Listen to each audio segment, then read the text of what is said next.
Welcome everybody, welcome back to Star-Crossed Kings. Captain Price versus Luvnest. Luvnest has defeated one challenger, dethroned one king, took down King Von Ivan, and then also defended himself against Vindicare yesterday. It's a pretty impressive series yesterday. I had a lot of fun with those. Today, let me see if chat works today. Does chat work today? Apparently not. I'll let it try and connect for a little while. But anyway, today, Luvnest is defending himself against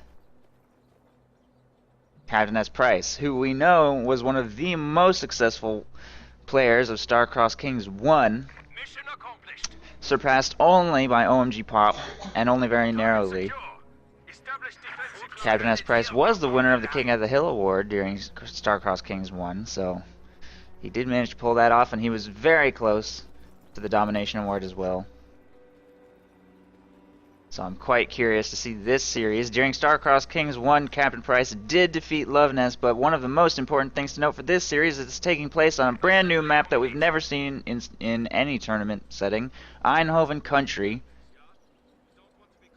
For the first time, I have added it to the Star-Crossed Kings map rotation because I'm quite curious to see how it plays in a tournament setting. So as most of you probably know, I added Bystraya Voda yesterday. Von Ivan vs. Luvnest took place on that, and it seemed okay.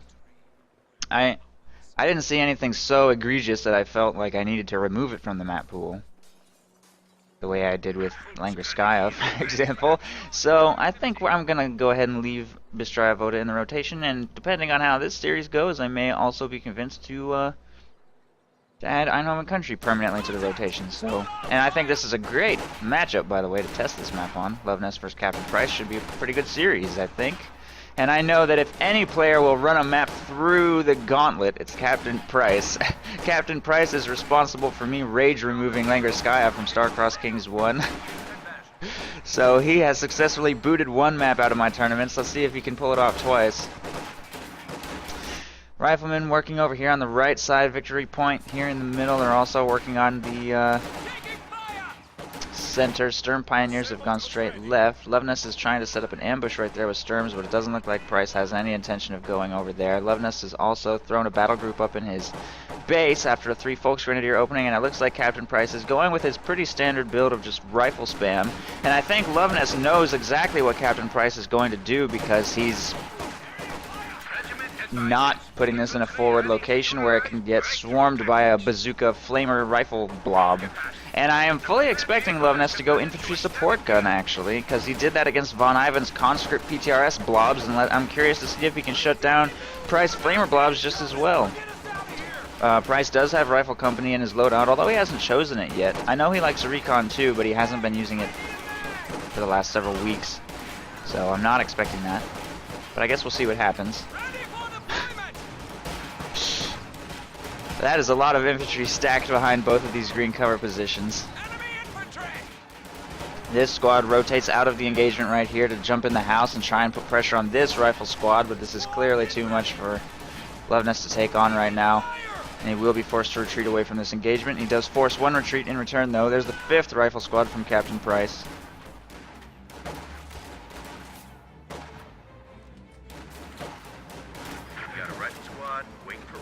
Sturm Pios over here on the left side are about to get pushed away as well. Shouldn't stick around for this too long. He does drop one rifleman model, and there's the retreat. He doesn't engage very well here. I think he might lose the full squad in the red cover. I don't know. Oh my god. There they go. That's the danger of sticking around in an engagement too long when you've got to retreat through that much red cover with riflemen chasing you. That is not good for Luvnest. That is a very expensive loss. That's going to really set back whatever he wanted to get next, which maybe was Panzer Fusiliers, maybe was an infantry support gun. I don't know, but that is definitely going to allow Captain Price a lot of early map control. Wow, there's a very early Panzerschreck from Luvnest as well. Probably not really necessary against what Price is highly likely to be doing. Captain in production. He skipped Lieutenant. Normally Price goes Captain, or Lieutenant and Captain, but apparently he's going to skip that this map. These two squads are going to have to retreat soon. There goes the squad in the building too. There's the fresh squad of Sternpios and also a squad of Panzer Fusiliers. Maybe once he starts getting some G43s, he'll be able to keep Captain Price's blobs at bay. Captain Price is about to have control of the entire map, having boxed Luvnest all the way back into his base just by running riflemen straight towards him. Americans are making a push. Volksgrenadiers back to full strength. Luvnest had not lost his Sternpios, he might be in a slightly better situation and might have a tool with which to prevent riflemen from charging into close range like that. Losing that squad really cost him.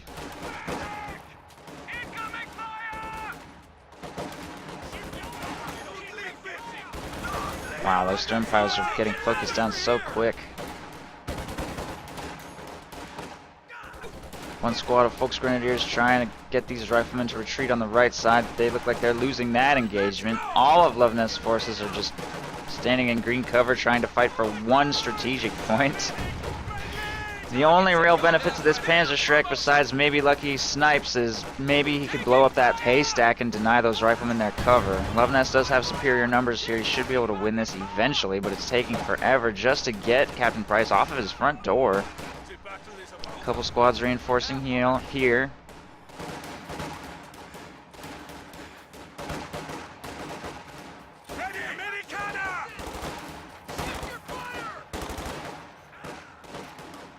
There's a captain on the field.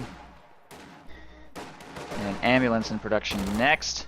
It looks like Captain Price has finally been forced to make a full retreat off of Luvnest's front door, and he should be able to get some territory back. It's going to be very important to grab some munitions because he needs those G43s to contend against what is coming, which is a lot of flamethrowers. There's 4 flamethrower upgrades for Captain Price right there. And there's the 5th. So all 5 of his riflemen now have flamethrowers, and the game's just about to get 10 times harder for Luvnest than it already was, which is clearly bad news. And I'm curious what Luvnest's next big manpower purchase is going to be. He might choose another Fusilier squad, which will probably get burned up by those flamethrowers. He might choose infantry support gun. That's my current guess. One of those two things. Stewart in production for Captain Price. Try and put a little bit of light vehicle pressure on his opponent. He can't get any of the lieutenant tier light vehicles because he skipped lieutenant, surprisingly. But a Stewart should be pretty good considering his huge lead.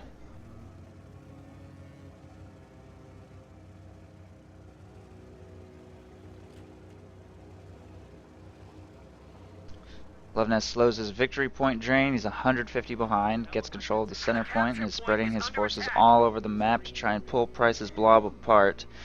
He very likely won't be able to win an engagement on any front if he spreads himself out like this, but at least he'll force Price to go split himself to various locations of the map. Unfortunately, Price's decision to go Stewart will help him in that endeavor a lot.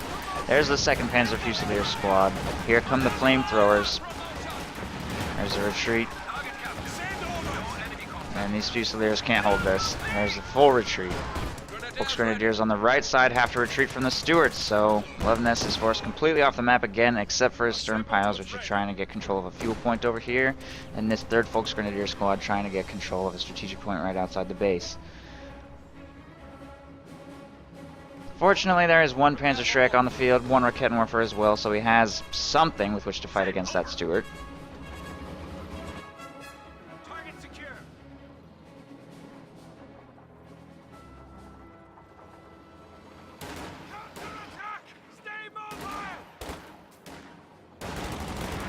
Sternpios will retreat instantly this time. He doesn't want to risk losing that squad again. There's a Stuart chasing them down. Another flamethrower in the retreat path too. Oh geez, I hope that squad gets away. I don't think Luvnest can afford the loss of 2 squads of Sternpios. Looks like they're going to be okay this time. Barely. Panzerschreck moving to fight against the Stuart. And the Raketenwerfer is on the field as well. Couple squads doing backcapping here on the munitions and fuel. The Volksgrenadiers will continue to slow the victory point drain there in the right side though. Full squad wiped by flamethrowers. He cannot afford to lose that Panzerschreck. Oh no, that's not good. Price recovers the only Panzerschreck. And Luvnest knows that there's no recovering from that situation, and that's GG. 10-minute victory for Captain Price. Short break and we'll go into game 2.